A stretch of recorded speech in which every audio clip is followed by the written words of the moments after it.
So hello everyone, welcome back. हम इस video में सॉल्व करने वाले हैं क्वेश्चन नंबर 15 से। क्वेश्चन नंबर 14 तक हमने सॉल्व कर लिया था। ये जो क्वेश्चन नंबर 15 है हमारा, ये नया पैटर्न है, ठीक है। इसके अंदर हमारा जो है वो टैक्स भी इन्वॉल्व हो गया। क्लियर? तो हम जानेंगे कि इस टाइप के क्वेश्चन को कैसे सॉल्व करना है, और आगे जितने भी क्वेश्चन आएंगे वो सब बेस्ड होंगे टैक्स पे। क्लियर? तो यहाँ से जो है आपका नया कंसेप्ट जो है चालू होता है। तो ये कंसेप्ट जो है मैं ऑलरेडी एक्सरसाइज के स्टार्टिंग में सब डिस्कस कर चुका हूँ। क्लियर? तो यहाँ पे हम सिर्फ क्वेश्चन सॉल्व करेंगे, ठीक है। तो आइए क्वेश्चन नंबर 15 से स्टार्ट करते हैं। क्वेश्चन नंबर 15 है कि the marked price of a watch is ₹1375। ये जो है हमारे पास में मार्क्ड प्राइस है वॉच की, ठीक है। If sales is charge at the rate of 4%, ठीक है। If sales tax is charge at a rate of 4%, मतलब कि इस वॉच पे अगर जो है हमारा टैक्स जो है वो 4% लिया जाता है, तो आप बताइए कि टोटल कॉस्ट प्राइस उस वॉच की कितनी होती है। क्लियर? तो मैंने आपको यही बताया था कि जो टैक्स होता है, ठीक है, टैक्स क्या होता है? टैक्स वो अमाउंट होता है, ठीक है, टैक्स वो अमाउंट होता है जो कि हम गवर्नमेंट को पे करते हैं उनकी सर्विसेज यूज़ करने के लिए। सपोज़ फॉर एग्ज़ाम्पल आपका एक ये मतलब आप मान लो ये आपकी वॉच है, ये प्रोडक्ट है, ठीक है। ये प्रोडक्ट जिस मैन्युफैक्चरिंग जगह पे, मतलब ये जहाँ पे मैन्युफैक्चर हुआ है वो वहाँ से और शॉप पे आने में, ठीक है, शॉप पे आने में उसने कुछ सर्विसेज गवर्नमेंट की यूज़ करी होगी। फॉर एग्ज़ाम्पल मान लो कि वो बाय रोड मैन्युफैक्चरिंग यूनिट जो है ये उस फैक्ट्री से और ये हमारे शॉप तक जो है वो बाय रोड पहुंचा है, ठीक है। तो बाय रोड पहुंचा है, इसका मतलब कि जो है इसने गवर्नमेंट की सर्विस यूज़ करी है, दैट इज़ रोड, ठीक है। इसने रोड यूज़ करा।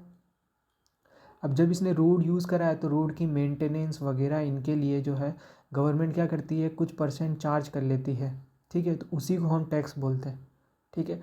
तो एक सिंपल टर्म है, टैक्स का मतलब ये होता है, ठीक है।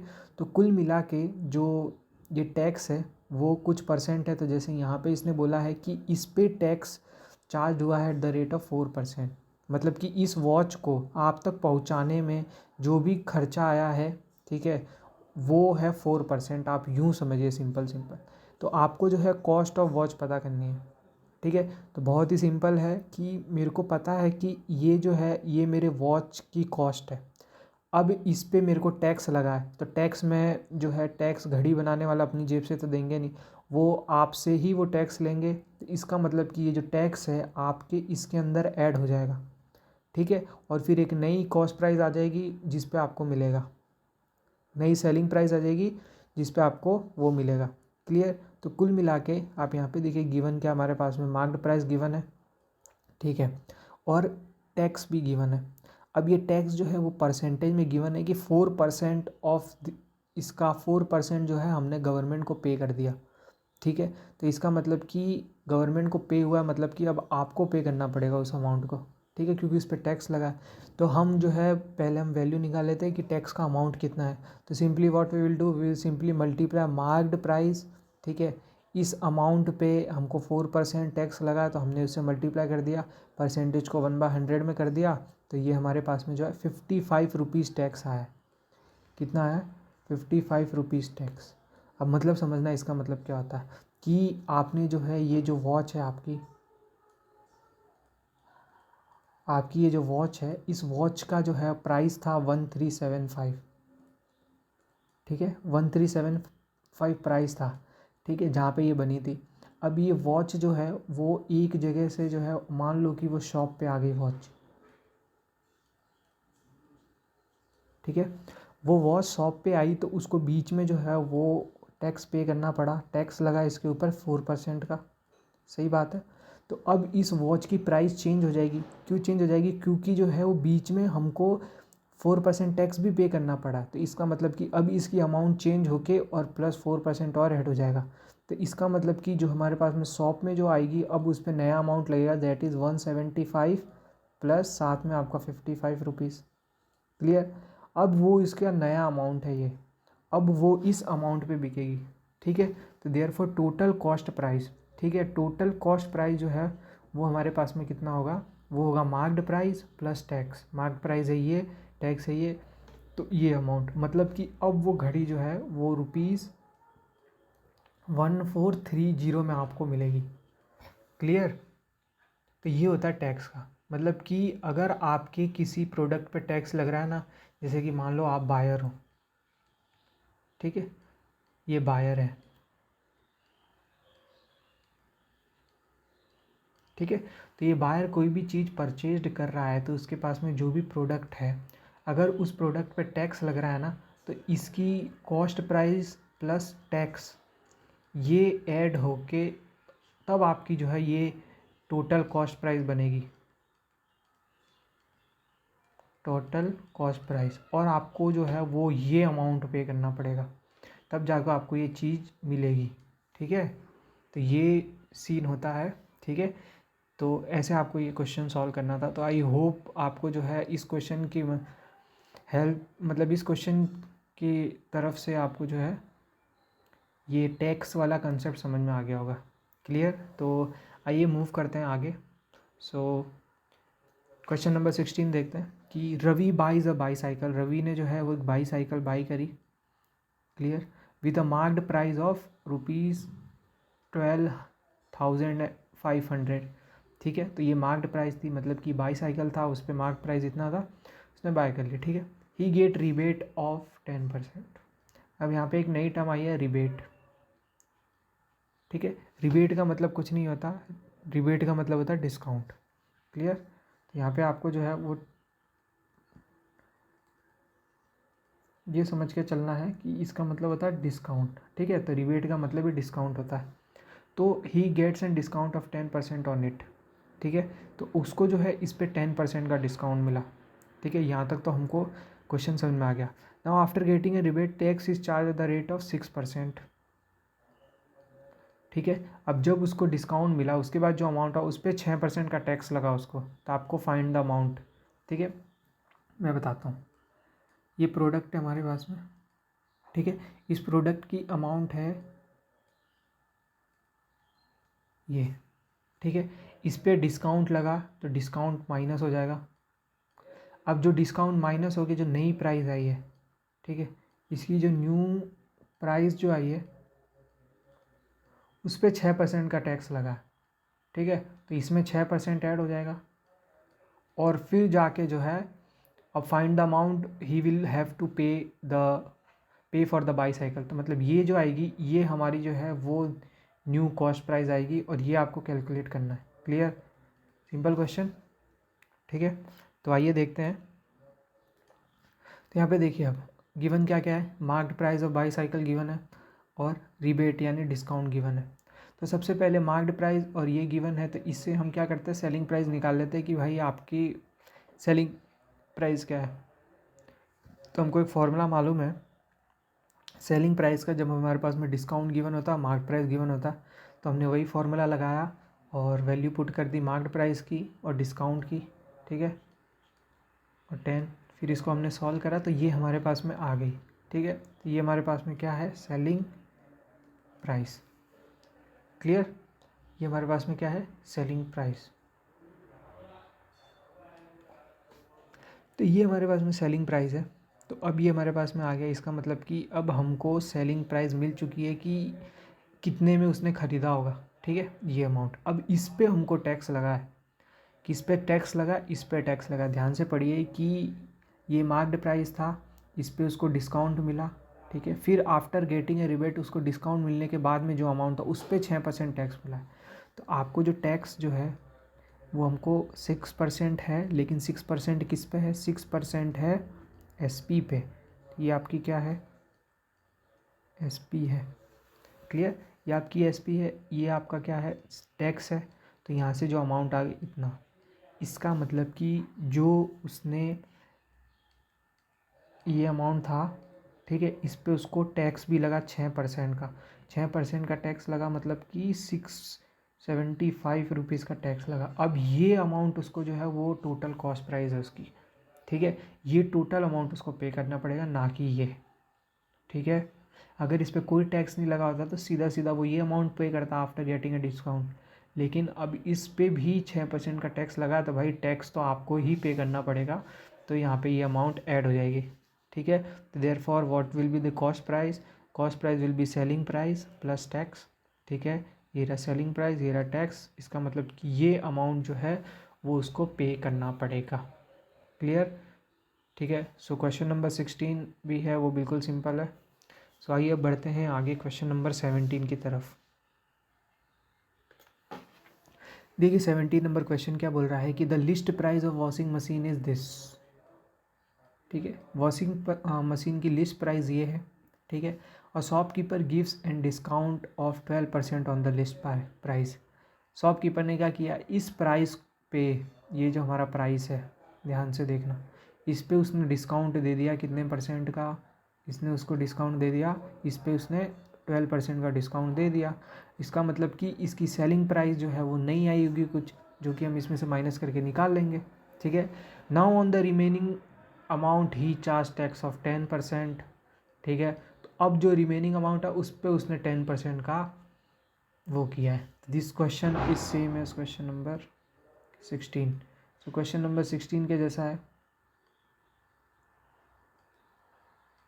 ठीक है। आपको क्या क्या निकालना है, अमाउंट ऑफ टैक्स, आपको बताना है कि कितना रुपए टैक्स लगा, ठीक है। उसके बाद में लिखा है कि फ़ाइनल प्राइस बताओ आपको, तो फाइनल प्राइस भी हम निकाल ही लेंगे टैक्स ऐड करके, ठीक है। तो बहुत सिंपल क्वेश्चन है, आइए फटाफट देखते हैं। तो यहाँ पे देखिए कि गिवन क्या क्या हमारे पास में, लिस्ट प्राइस और marked price of washing machine given है, दैट इज़ 25,000, ठीक है। तो ये हमारे पास में क्या गिवन है, मार्क्ड प्राइस, ठीक है, या आप लिस्ट प्राइस भी बोल सकते हो। नाउ डिस्काउंट गिवन है इसी लिस्ट प्राइस पे, so will calculate the discount 12% of this. Clear. तो आपके पास में दो फार्मूले होते हैं, ठीक है। एक वो वाला फार्मूला जो हमने पीछे डिस्कस किया था, या फिर आप डायरेक्टली निकाल सकते हैं 12% of this amount mark price. Clear. So अब यहाँ पे देखिए आप इजीली कैलकुलेट कर सकते हैं, यहाँ से 1200 इंटू 25,000, तो 3,000 जो है हमारे पास में क्या आ गया, डिस्काउंट। अब 3,000 डिस्काउंट आ गया, मतलब अब उसकी नई कॉस्ट प्राइस आएगी, ठीक है। नई कॉस्ट प्राइस क्या आएगी after discount, MP minus discount. इसका मतलब कि अब उसको जो है 22,000 इसे पे करना पड़ेगा। पहले वो 25,000 पे कर रहा था, लेकिन जब उस पर डिस्काउंट लगा तो 3,000 लेस हो गया, तब वो इतना पे करेगा।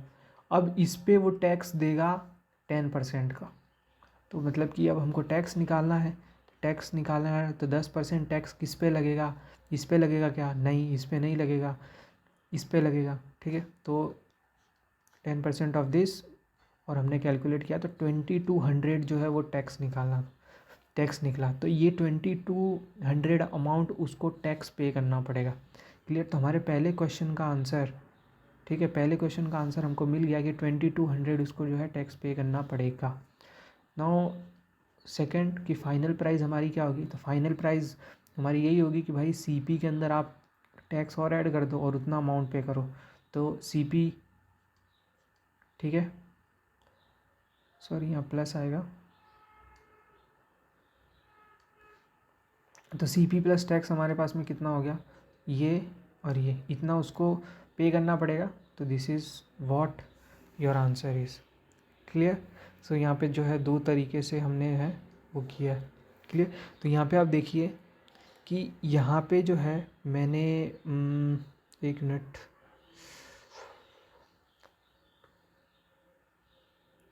ठीक है, यहाँ पे देखिए ये जो मैंने फार्मूला यूज़ करा है, यहाँ पे मैंने सेलिंग प्राइस निकालने का फार्मूला यूज़ करा है, ठीक है। सेलिंग प्राइस यहाँ से जैसे हम निकालेंगे तो इस फॉर्मूले से हम डायरेक्टली सेलिंग प्राइस पे हम पहुँच गए हैं। क्लियर। नाउ यहाँ पे देखिए, यहाँ पे मैंने जो है वो डिस्काउंट निकाला है डायरेक्ट, फिर जब डिस्काउंट निकाला और डिस्काउंट निकाल के और फिर मैंने जब माइनस किया तब जाके मुझे ये प्राइस मिली है, ठीक है। तो यहाँ से आप डायरेक्ट निकाल सकते हैं और यहाँ से आपको जो है वो माइनस करके और आपको मिल जाएगा। समझ में आया। जैसे देखिए यहाँ पे ये मार्क्ड प्राइस है, यहाँ पे ये डिस्काउंट है, ठीक है, मार्क्ड प्राइस डिस्काउंट। अब मैं बोल रहा हूँ कि अब जब मार्क्ड प्राइस ये डिस्काउंट ये है, तो कुछ अमाउंट मेरे को जो है वो लेस हुआ है। अब वो अमाउंट कितना लेस हुआ है, तो मैं चाहूँ तो डिस्काउंट ही निकाल लूँ 10% ऑफ दिस, और जो भी आएगा उसको इसमें से माइनस कर लूँ तो भी मुझे यही मिलेगा, या फिर मैं डायरेक्ट इस फॉर्मूले का यूज़ करूँ और MP और D% डाल दूँ तो भी मुझे यही मिलेगा, ठीक है। तो these are two ways to calculate your selling price, okay. So यार सेलिंग प्राइस और कॉस्ट प्राइस सेम ही है, सेलिंग बायर के लिए है, सेलिंग बायर के लिए, और कॉस्ट प्राइस मतलब सेलिंग प्राइस जो है वो सामने वाला जो आपको दे रहा है और कॉस्ट प्राइस है जो आप खरीद रहे हो, तो कुल मिला के दोनों सेम ही है। तो सेलिंग प्राइस कॉस्ट प्राइस जो है आप इस तरीके से कैलकुलेट कर सकते हैं। क्लियर, आई होप इसमें कोई डाउट नहीं है आपको। अगर डाउट है तो नीचे कमेंट में पूछिए, ठीक है, आई विल डेफिनेटली रिप्लाई, ठीक है। तो ये हमने ये कैलकुलेट करा, और ये तो यहाँ पे देखिए 2 स्टेप है, एक तो पहले हमने डिस्काउंट कैलकुलेट करा, फिर यहाँ पे हमने माइनस कैलकुलेट, पीछे हम एक ही फॉर्मूले में सब डाल के और हमने निकाल ली, ठीक है, ठीक है, ओके। चलिए नाउ देखिए अब क्वेश्चन नंबर 18। सो क्वेश्चन नंबर 18 है कि Reena purchased a face cream of this much amount, ठीक है, इतने रुपए का उसने फेस क्रीम खरीदा इंक्लूडिंग टैक्स, ठीक है। मतलब कि ये जो अमाउंट है 113.40 ये टैक्स इंक्लूड करके आया है, मतलब कि इसकी ओरिजिनल प्राइस कुछ और हुई होगी, CP कुछ और रही होगी, ठीक है, प्लस टैक्स रहा होगा, ठीक है, कुछ ना कुछ, तब जाके इसको जो है ये मिला है, ठीक है। तो इंक्लूडिंग टैक्स का मतलब ये होता है,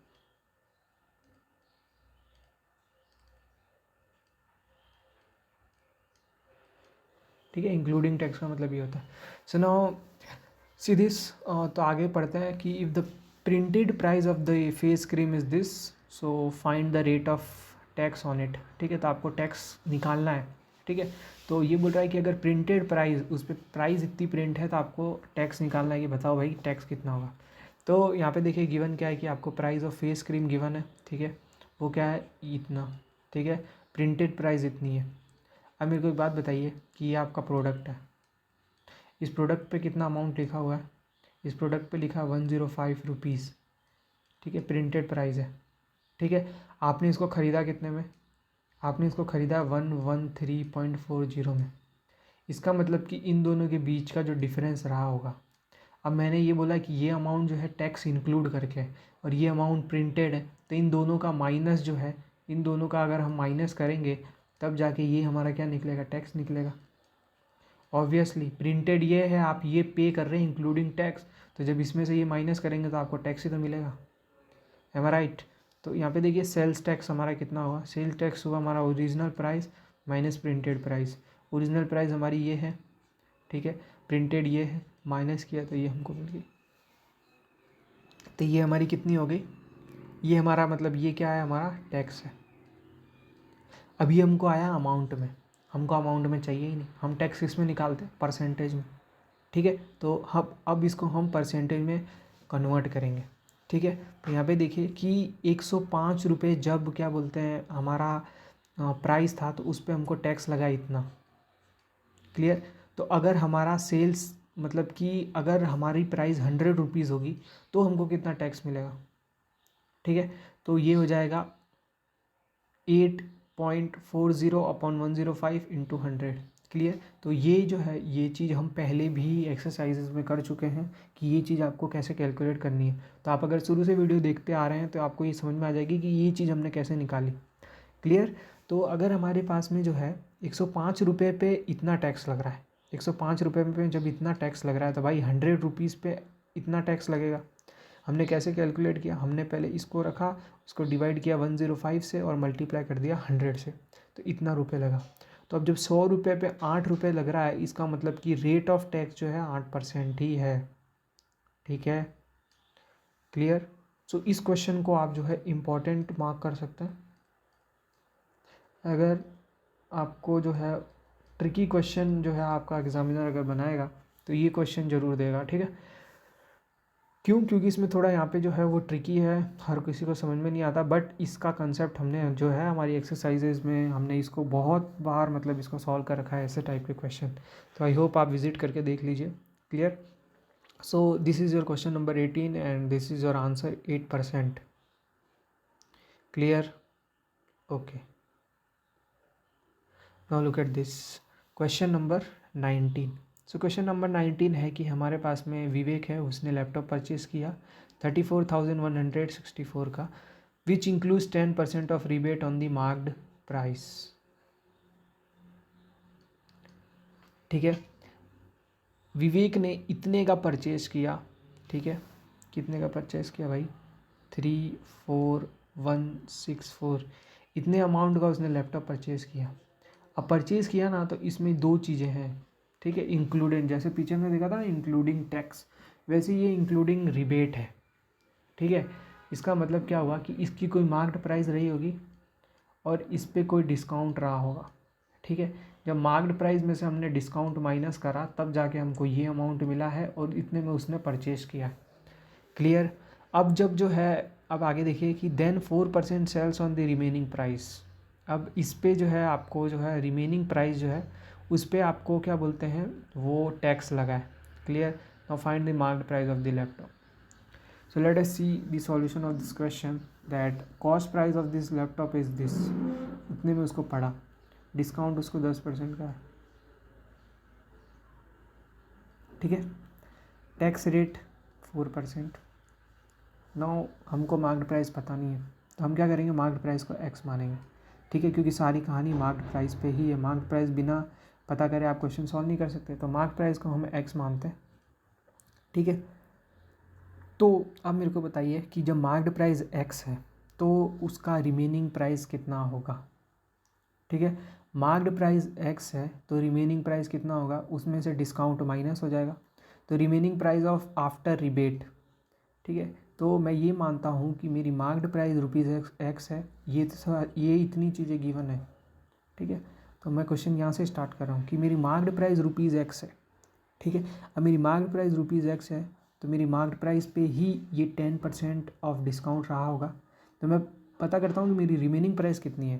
तो मैंने निकाला remaining price after rebate, formula यही यूज़ करूँगा, MP into 100 minus discount percent upon 100, value डाली, ये मेरी रिमेनिंग प्राइस है, ठीक है। रिमेनिंग प्राइस आप चाहे इसको सेल्स प्राइस समझिए या कॉस्ट प्राइस, ठीक है। नाउ अब जो है इस पर मेरे को बोल रहा है कि टैक्स लगा है भाई आपका 4% का, ठीक है। तो 4% टैक्स लगा है, तो मैं इसमें कैलकुलेट कर लेता हूँ टैक्स, तो remaining price into tax rate, ठीक है। तो ये मेरी रिमेनिंग प्राइस है, ये मेरा टैक्स है, तो ये इतना टैक्स लगा है।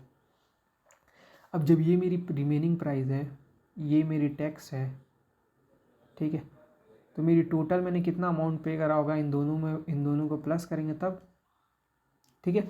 तो मेरी कॉस्ट प्राइस कितनी आ जाएगी, कॉस्ट प्राइस आ जाएगी मेरी remaining price plus sales tax, ठीक है। तो ये मेरी क्या है, रिमेनिंग प्राइस, ये मेरी क्या है, ये, इसको आप सिंप्लीफाई करेंगे तो ये आंसर, ठीक है, कॉस्ट प्राइस का।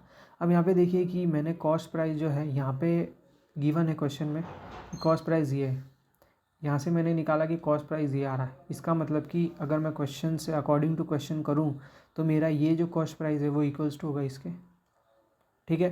तो यहाँ से अब जो है मैं अब 234 इधर भेजूंगा तो नीचे जाएगा, 250 ऊपर जाएगा, इसको सिंप्लीफाई करूँगा तो ये आ जाएगा। तो ये मेरा क्या है, ये मेरा मार्क्ड प्राइस है, ठीक है।